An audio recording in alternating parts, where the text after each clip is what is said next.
ಜಿಟಿ versus Mumbai Indians ಪಂದ್ಯದಲ್ಲಿ Mumbai Indians ಸತತ ಎರಡನೇ ಸೋಲನ್ನು ಅನುಭವಿಸಿದೆ. ಜಿಟಿ ಮೊದಲ ಗೆಲುವನ್ನು ಕಂಡಿದೆ. ಇಲ್ಲಿ ಜಿಟಿಗೆ ಮ್ಯಾಜಿಕ್ ಮಾಡಿದ್ದು ಅಂದರೆ ಕನ್ನಡಿಗ ಹಾಗೂ RCBಯ ಮಾಜಿ ಆಟಗಾರ.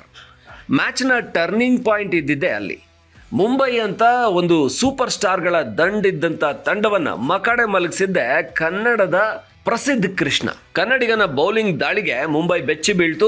ಟರ್ನಿಂಗ್ ಪಾಯಿಂಟ್ ಆಗಿದೆ ಅದು ಅಂತ ಹೇಳಬೇಕು. ಯಾಕಂದ್ರೆ ಏನು ಗ್ರೌಂಡ್ಗೆ ಕಚ್ಕೊಂಡು ಆಡ್ತಿದ್ದಂತಹ ತಿಲಕ್ ವರ್ಮಾ ಔಟ್ ಮಾಡಿದ್ದು ಅಲ್ಲಿ ಒಂದು ಶಾಕ್ ಅನ್ನ ಕೊಟ್ಟಿದ್ದು. ಒಳ್ಳೆ ಫಾರ್ಮಲ್ ಇದ್ದಂತ ತಿಲಕ್ ವರ್ಮಾರನ್ನ ಔಟ್ ಮಾಡಿ 36 ಬಾಲಲ್ಲಿ 39 ರನ್ ಹೊಡೆದು ಆಡ್ತಾ ಇದ್ದಂತ ತಿಲಕ್ ವರ್ಮಾರನ್ನ ಔಟ್ ಮಾಡಿದ್ದು ಪ್ರಸಿದ್ಧ ಕೃಷ್ಣ. ಹಾಗೇನೆ ಡೇಂಜರಸ್ ಆಗಿದ್ದಂತಹ T20 ಸ್ಪೆಷಲಿಸ್ಟ್ ಸೂರ್ಯಕುಮಾರ್ ಯಾದವ್ರನ್ನ ಕೂಡ 27 ಬಾಲ್ಗೆ 48 ಹೊಡೆದಿದ್ರು.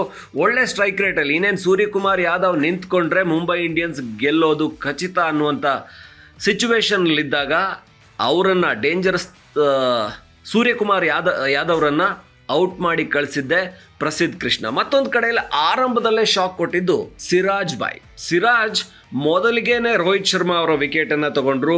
ಹಾಗಾಗಿ ರೋಹಿತ್ ಶರ್ಮಾ ಔಟ್ ಆದ ಕೂಡಲೇ ದೆಹಲಿಯ ಮಾರಲ್ ಸ್ವಲ್ಪ ಕಡಿಮೆ ಆಗುತ್ತೆ. ಯಾಕೆಂದ್ರೆ ರೋಹಿತ್ ಶರ್ಮಾ ಒಳ್ಳೆ ಓಪನಿಂಗ್ ಕೊಟ್ಟು ಟೀಮನ್ನ ಮೇಲೆತ್ತಾರೆ. ಇನ್ನು ಅವರನ್ನು ಮಾತ್ರ ಅಲ್ಲ, ಹಿಂದಿನ ಪಂದ್ಯದಲ್ಲಿ ಸಖತ್ತಾಗಿ ಆಡಿ ಮುಂಬೈಗೆ ಒಳ್ಳೆ ಓಪನರ್ ಸಿಕ್ಕಿದ್ರಪ್ಪ ಅನ್ನುವ ಹಾಗೆ ಆಡಿದ್ದಂಥ ರಯಾನ್ ರಿಕಲ್ಟನ್ ಅವರನ್ನ ಕೂಡ ಔಟ್ ಮಾಡಿದ್ರು. ಮೊದಲ 2 ವಿಕೆಟನ್ನು ಸಿರಾಜ್ ಮಿಯಾ ಕಬಳಿಸಿದ್ರು.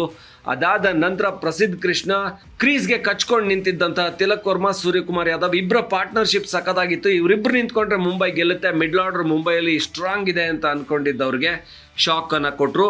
ಇವರಿಬ್ಬರ ಬೌಲಿಂಗ್ ಮ್ಯಾಚ್ಗೆ ಟರ್ನಿಂಗ್ ಪಾಯಿಂಟ್ ಆಯಿತು. ಅಲ್ಲಿಂದ ಮುಂಬೈನ ಸೋಲು ಶುರುವಾಯಿತು. ಹಾಗಾಗಿ ಸತತ 2ನೇ ಸೋಲು ಕಾಣೋದಕ್ಕೆ ಜಿಟಿ ಗೆಲುವಿಗೆ ಕನ್ನಡಿಗ ಹಾಗೆ RCBಯ ಮಾಜಿ ಆಟಗಾರ ಸಿರಾಜ್ ಕಾರಣ ಆಗಿದ್ದು ಸೋಷಿಯಲ್ ಮೀಡಿಯಾದಲ್ಲಿ ಭಾರಿ ಚರ್ಚೆ ಅಂತೂ ಆಗ್ತಾ ಇದೆ.